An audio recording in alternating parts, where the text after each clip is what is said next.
باللہ من الشیطان الرجیم بسم اللہ الرحمن الرحیم۔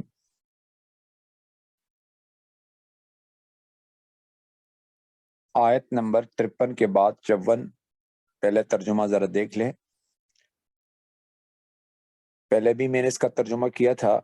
وا کے معنی اور، اس کے معنی جب، قال کے معنی کہا موسیٰ علیہ السلام نے، لی کے معنی کے لیے، قوم ہی اس کے قوم سے۔ پورا ترجمہ اس ٹکڑے کا یہ ہوگا، اور جب موسیٰ علیہ السلام نے اس کے قوم سے کہا، وَإِذْ قَالَ مُوسَىٰ لِقَوْمِهِ، اے میری قوم، یا قومی، یا کے معنی اے، قومی کے معنی قوم، اور یا یہاں محذوف ہوتا ہے، یا قومی اصل میں یوں ہے، اے میری قوم، بے شک تم، بے شک تم نے ظلم کیا، ظلم کیا، تم نے ظلم کیا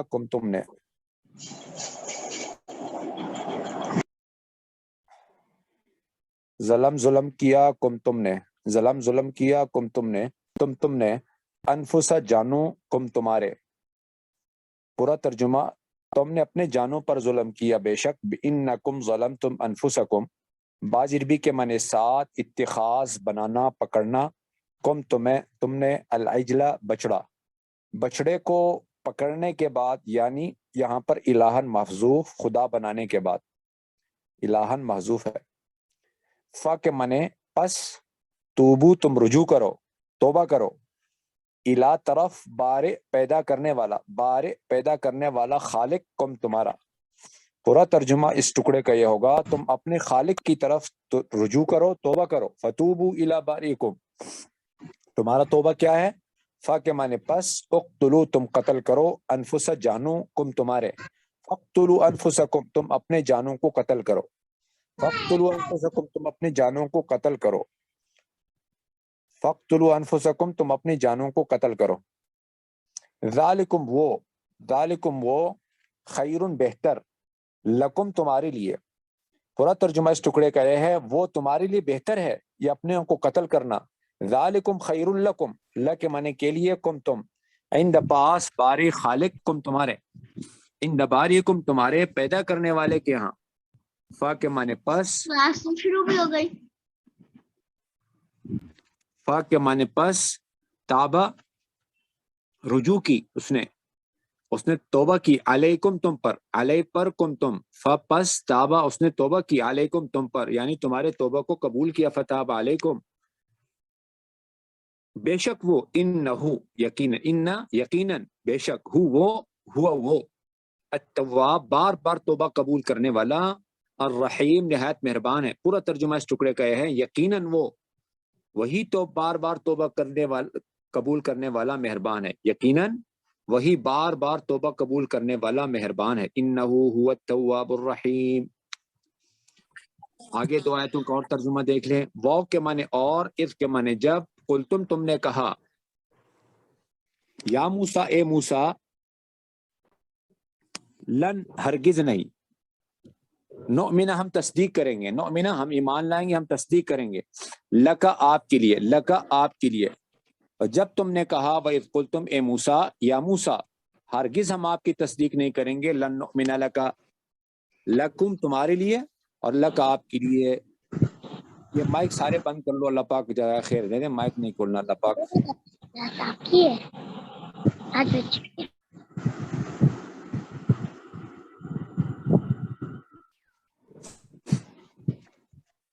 مائک سارے بند کر لو۔